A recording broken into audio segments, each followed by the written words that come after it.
Fakultas Kedokteran Universitas Andalas kembali menggelar ujian promosi doktor dari program studi kesehatan masyarakat. Ujian doktor digelar pada Rabu siang hingga selesai di gedung Profesor Dr. Muhammad Syiah Fakultas Kedokteran Unan Jati. Calon dokter tersebut ialah Dr. Syafruddin Mars atau biasa disapa Dr. Alun oleh teman-teman seprofesinya. Dengan judul disertasi model scoring dalam prediksi potensi fraud pada pelayanan kesehatan tingkat 2 di Kota Padang. Sidang dokter tersebut dipimpin oleh Dr. Firdawati M.Kes, PhD, didampingi oleh promotor Profesor Dr. Heri S.E. MBA dan Profesor Dr. Heri Iswanto selaku ketua penguji sekaligus merupakan dekan Fakultas Kedokteran Universitas Andalas. Dalam mempertanggungan disertasinya, Dr. Syafruddin diuji oleh 8 dosen penguji. 4 orang diantaranya dari dosen penguji internal, yaitu Profesor Dr. Tafdil Husni, Dr.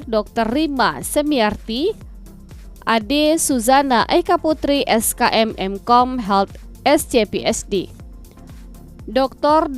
Nimade Ayu Sri Ratna Sudewi yang ikut bergabung via online, serta 1 orang dosen penguji eksternal, yakni Dr. Muhammad Lutfi.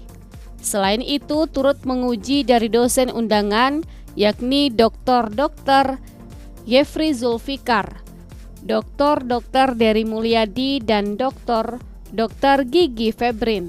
Sidang terbuka promosi doktor program studi kesehatan masyarakat dibuka oleh Ketua Sidang Dr. Firdawati. Agenda selanjutnya ialah penyampaian kelayakan promovendus oleh promotor Profesor Dr. Heri S.E. MBA.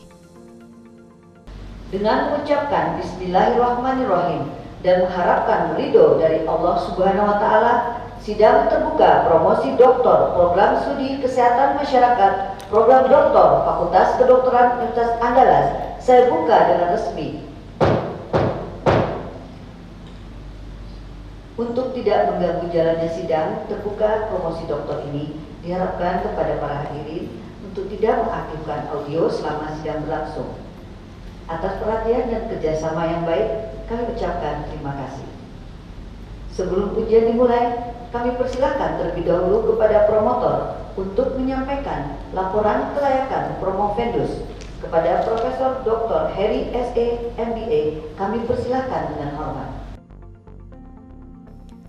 Di hadapan dosen penguji dan undangan yang hadir, Profesor Heri menyampaikan bahwa disertasi yang dilakukan oleh promovendus Dr. Syafruddin telah melalui perjalanan yang panjang, melengkapi dari masukan promotor dan tim penguji, melalui kritik dan saran selama sidang ujian sebelumnya. Penelitian yang dilakukan oleh promovendus berdasarkan persoalan yang ada, lalu dilakukan penelusuran teori terkait dan dipelajari secara seksama.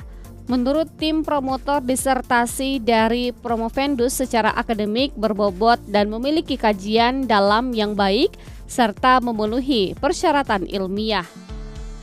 Izinkan kami menyampaikan laporan pertanggungjawaban akademik disertasi atas nama Dr. Syafruddin Mars, nomor induk mahasiswa 173-032-2008 pada pelayanan kesehatan tingkat 2.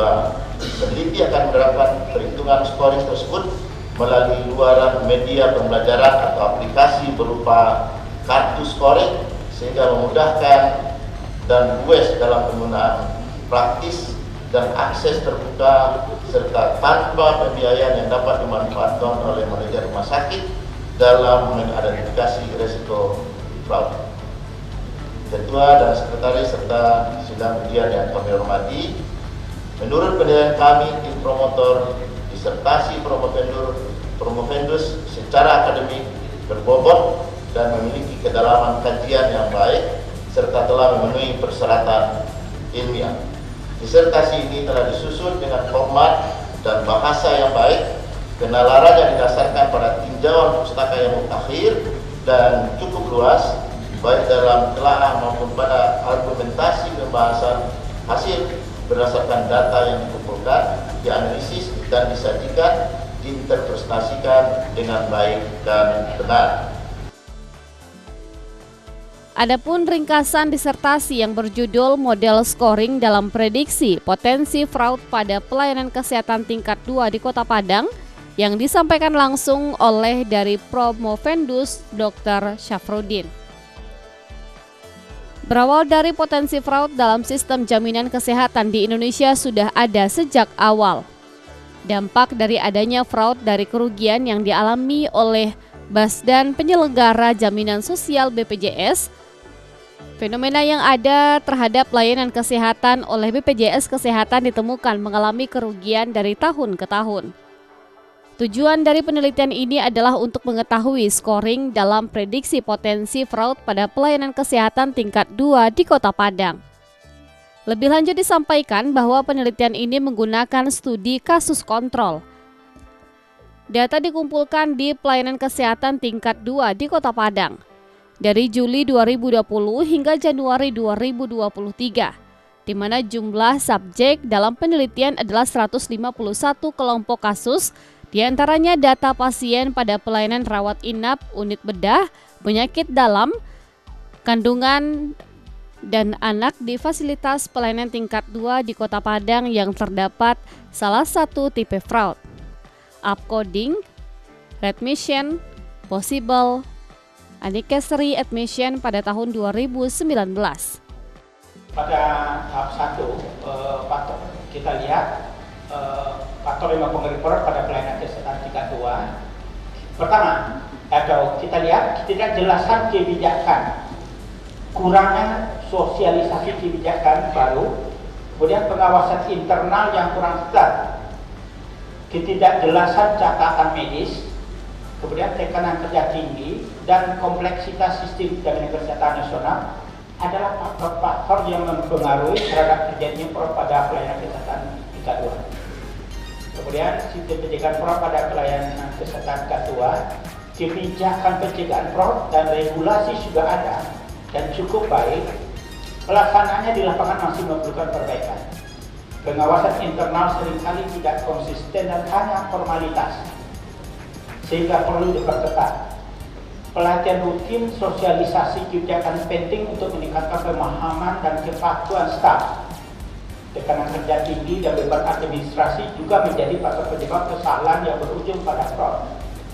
Kebijakan BPJS Kesehatan yang tetap menghadapi tantangan dalam praktek karena jumlah klien yang banyak dan waktu verifikasi terbatas, sehingga peningkatan sistem teknologi informasi diperlukan untuk mendukung proses verifikasi dan pengawasan.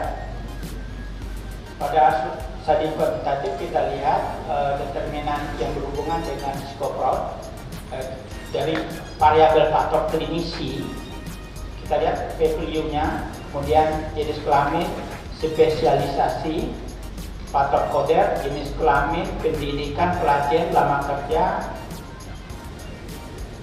Kemudian dari faktor pasien kita lihat diagnosa primer, diagnosa sekunder, prosedur primer, prosedur sekunder, dan severitas pasien. Setelah itu kita lihat lagi top kebijakan bentuk rumah sakit swasta atau negeri.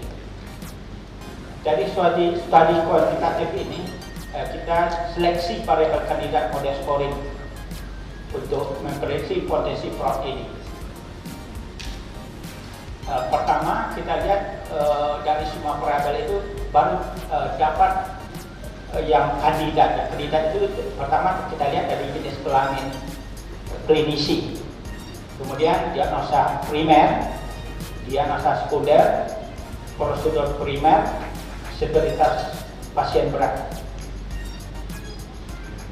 Kemudian baru nanti kita keluar scoring dalam memprediksi ini. Dari 5 variabel ini, jenis kelamin klinisi laki-laki itu skornya 2. Kemudian diagnosa primer tidak tepat, skornya 4. Diagnosa sekunder tidak tepat, skornya 3. Prosedur primer tidak tepat, skornya 1. Severitas pasien berat, skornya 2. Total skor 12. Tentu kita lihat cut-off point dalam membersih potensi fraud ini. Kita lihat di sini sensitivitas dan spesifisitas yang berimbang. Yang berimbang itu yaitu dari 0,927 dan 0,914. Jadi dari potensial cut-off point itu 5,5 di nomor 6. Jadi dari penemuan ini, model prediksi penemuan potensi fraud pada PPK 2 di Kota Padang memiliki area undercooked yaitu 0,970 atau 97%. Model ini dikategorikan sangat baik dalam mengklasifikasikan potensi fraud pada PPK 2 di Kota Padang. Maaf, ada satu lagi kasus bedah. Seorang wanita umur 36 tahun datang ke IGD dengan keluhan utamanya di perut di hulu hati dan perut kanan bawah. Mulai sakit di hulu hati pindah ke perut bawah, kanan bawah, mual dan muntah positif ada ya sejak 2 hari ini. Berfrekuensi 2-4 kali, buang air besar terakhir kemarin, pelatus ada, kebutuhan fisik semuanya normal, palpasi abdomen jadi tekan di seluruh perut, pulsasi bising positif pada pemeriksaan labor lab cemas kalium kurang 2,94 mm. Kemudian ronsen dan USG abdomen tidak dilakukan. Diagnosis primer peritonitis tambah adesi intestinal. Diagnosis sekunder hipokalemi. Tindakan laparoskopi adenoidisis. Seharusnya diagnosis primer harus ditegakkan dengan ronsen dan USG abdomen sehingga prosedur yang dilakukan juga terindikasi ada kekeliruan. Penerapan scoring di sini total skornya 7, kesimpulannya psikoprod, probabilitasnya 79,69. Baik, pembahasan model scoring yang saya teliti mampu mengklasifikasi potensi fraud dengan tingkat sensitivitas dan spesifitas yang tinggi. Implementasi tindakan preventif pada model scoring dapat membantu mengurangi angka kejadian fraud dan meningkatkan efisiensi sistem kesehatan. Perlu adanya advokasi kepada pemerintah termasuk BPJS Kesehatan dan rumah sakit untuk mendorong integrasi dan sinergitas model scoring ini dalam kebijakan pencegahan fraud ke depan. Kesimpulan, parameter determinan yang berhubungan dengan psikoper pada usia jenis kelamin spesialis, spesialisasi selama kerja koder, lama rawatan, diagnosis primer, diagnosis sekunder, prosedur primer dan severitas pasien. Kemudian model scoring membersih porsi fraud pada PPK 2 terdiri dari jenis kelamin klinisi laki-laki, skornya 2. Diagnosis primer tidak tepat, skornya 4. Diagnosis sekunder tidak tepat, skornya 3. Prosedur primer tidak tepat, skornya 1, dan severitas pasien berat, skornya 2. Skor maksimal dalam memprediksi potensi fraud pada PPK 2 di Kota Padang adalah 12. Cut off point dengan nilai total skor lebih atau sama dari 6, dan variabel prediktor untuk mengklasifikasi potensi fraud pada PPK 2 di Kota Padang sensitivitasnya 92,7, spesifitasnya 91,4, dan akurasinya 97%. Saran bagi BPJS Kesehatan, kartu scoring ini dapat dijadikan tool untuk mencegah dan menanggulangi risiko fraud. Bagi PPK 2, pemanfaatan kartu scoring dapat diaplikasikan di rumah sakit dan membantu dalam tindakan preventif, sangat efektif dalam mencegah fraud. Bagi peneliti selanjutnya, Study Research Action untuk menerapkan penggunaan kartu scoring di rumah sakit, validasi kartu scoring bagi Kementerian Kesehatan. Demikian regulasi kesehatan di Indonesia bisa dimanfaatkan di seluruh rumah sakit di Indonesia. Disertasi saudara ini dalam konteks magnitude fraud di Indonesia dari multi perspektif lah. Ya, baik itu mungkin dari aspek fasilitas pelayanan kesehatannya, kualitas pelayanan kesehatannya, keuangan negara dan sebagainya lah. Sebetulnya seberapa penting disertasi saudara untuk menghadapi magnitude-nya. Kalau magnitude-nya sebetulnya biasa-biasa aja, sedang-sedang aja, bahkan kalau nggak penting-penting apa, terus untuk apa disertasi saudara ini? Tapi kalau saudara bisa jelaskan, ini loh, masalah fraud di Indonesia itu sudah sampai seperti ini, sehingga perlu ada suatu pendekatan yang tidak hanya kuratif tapi juga preventif seperti yang saudara tawarkan. Silakan. Hal fraud itu jadi klaim pending di BPJS Kesehatan, itu klaim dari rumah sakit akan lambat bayar atau tidak dibayar sampai nanti administrasinya dilengkapi. Pending ini banyak, seperti diagnosis salah, peresepan, SOP dan segala macamnya. Oleh karena itu ini sangat penting, sebab ini akan merugikan negara, akan merugikan. Kita lihat terakhir itu BPK itu menyampaikan kerugian akibat fraud ini sampai 15,5 triliun, dan ini akan mengganggu seluruh sistem, baik sistem pelayanan di rumah sakit, sistem kualitas pelayanan terhadap masyarakat akan terganggu. Pak Muhammad Lutfi. Terima kasih.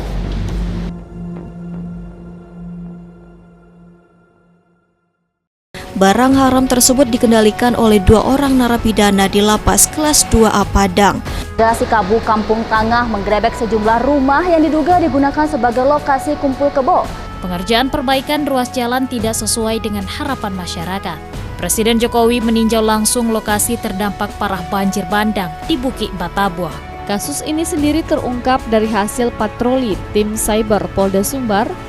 Pihak perusahaan meminta masyarakat meninggalkan lahan itu karena berada di lahan HGU. Panjangnya durasi perjalanan membutuhkan bahan bakar yang lebih dari biasanya, memaksa pihak pengelola harus menetapkan tarif darurat.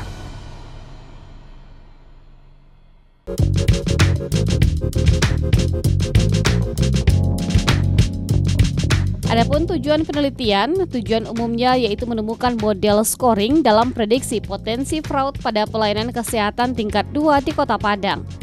Serta tujuan khususnya menganalisis variabel-variabel determinan yang berhubungan dengan resiko fraud pada pelayanan tingkat 2 di Kota Padang. Tujuan selanjutnya ialah melakukan konstruksi model scoring dalam memprediksi potensi fraud serta mengevaluasi pengaruh model scoring dalam memprediksi potensi fraud pada pelayanan kesehatan tingkat 2 di Kota Padang. Sedangkan manfaat dari penelitian ini secara teoritis ialah penemuan dari penelitian ini dapat membuktikan model scoring dalam prediksi potensi fraud pada pelayanan kesehatan sebagai upaya identifikasi resiko fraud pada dini sehingga dapat mengurangi resiko kerugian pada pelayanan jaminan kesehatan.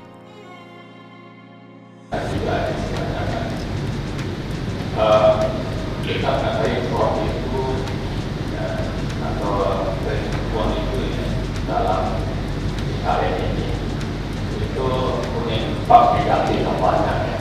Dampak negatif untuk pelayanan kesehatan, juga negatif untuk beban negara dan juga bisa pada rencana ekonomi keseluruhan.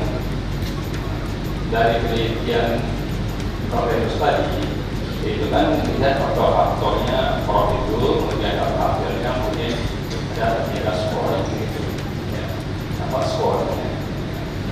Pertanyaan saya ini kan sekarang ini kan masih banyak pending BPJS ya, dari rumah sakit kan, rumah sakit ke BPJS pending.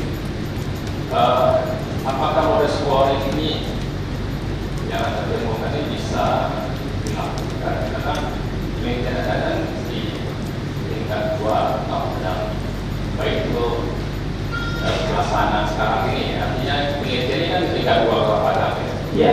Apa bisa dilakukan untuk model scoring ini di Sumatera Barat atau nasional? Itu pertanyaan saya. Itu ada di parabel faktor yang tadi itu di parabelnya kita yang saja kita kemana ada scoring tertinggi itu saya lagi ribut di mass media, di TV nasional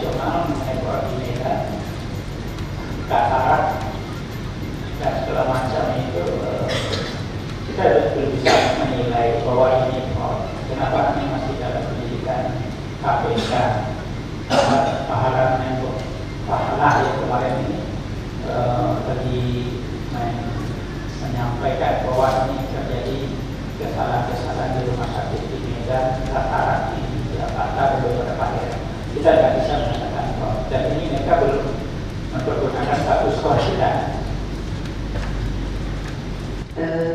Model scoring dalam prediksi potensi fraud yang dokter temukan pada pelayanan kesehatan tingkat 2 di Kota Padang sebagai novelty dalam disertasi yang ditulis, jelas-jelas disebutkan bahwa akan digunakan oleh manajemen rumah sakit dalam mengidentifikasi risiko terjadinya fraud.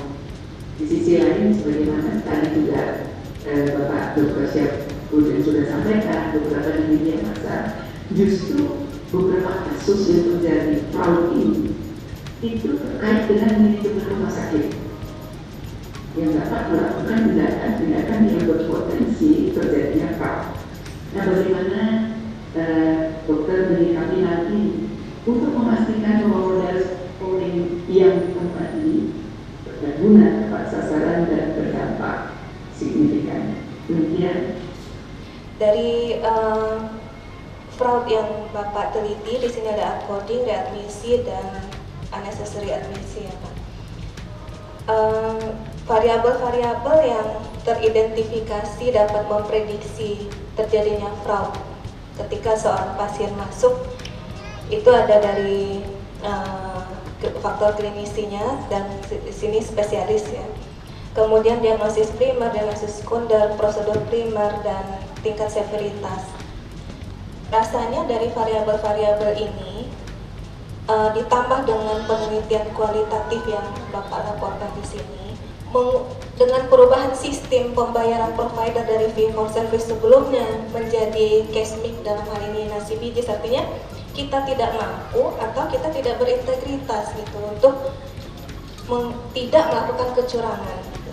Nah, ada dua hal itu menurut Bapak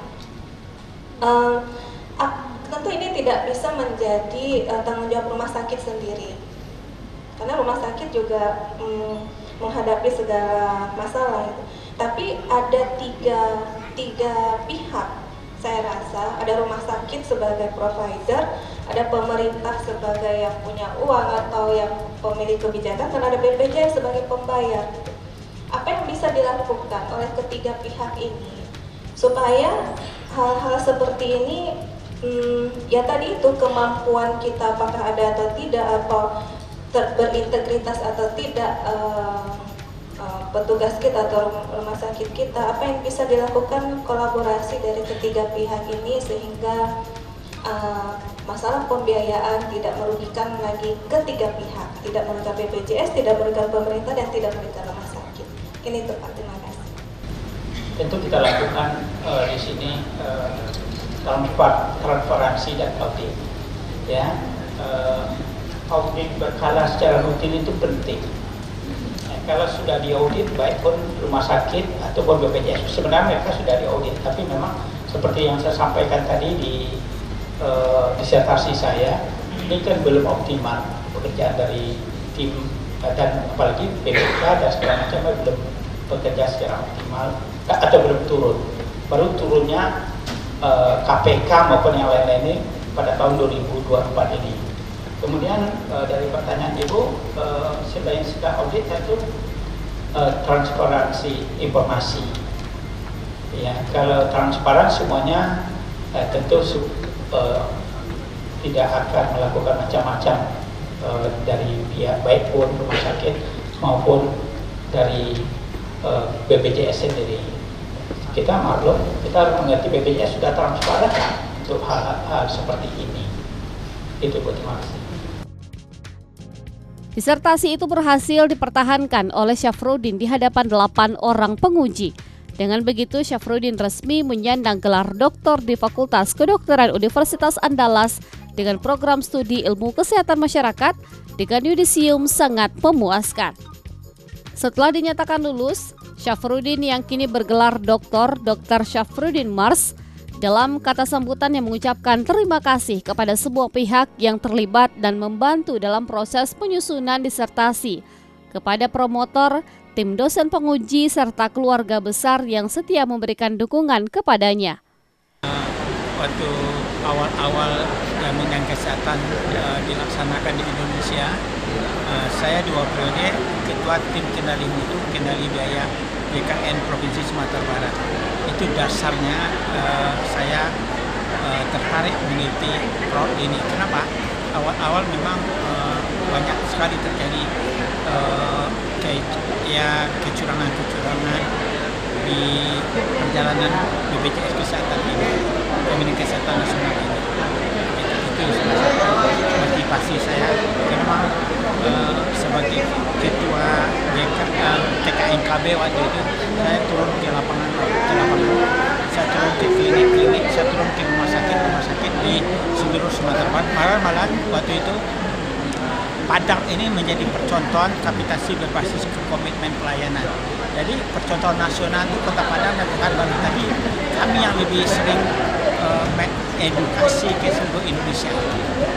Ini kan kartu scoring ini kalau tidak dimanfaatkan oleh Kementerian Kesehatan, BPJS Kesehatan maupun rumah sakit di Sumatera Barat ya, ataupun di Indonesia secara umumnya, tentu ini penelitian ini tidak begitu bermanfaat. Kita berharap manfaat dari penelitian ini, mari kita bersinergis dengan mendeteksi dari awal fraud ini, kecurangan ini dimanapun.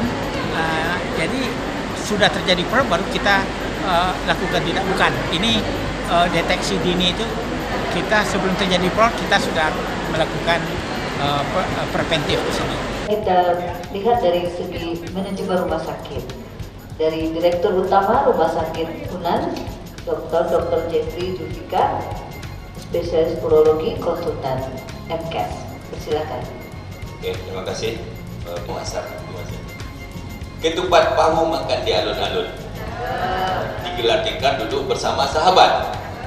Selamat ucapan kepada Dr. Alun, dokternya berkah dan bermartabat. Terima kasih, banyak maaf. Assalamualaikum warahmatullahi wabarakatuh. Terima kasih. Assalamualaikum warahmatullahi.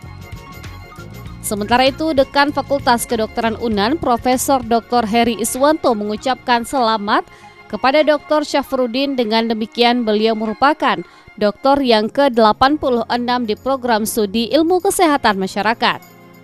Heri berharap output dari disertasi berupa modul dapat diterima oleh Badan Penyedia Jaminan Sosial BPJS Kesehatan dan fasilitas pelayanan kesehatan tingkat 2.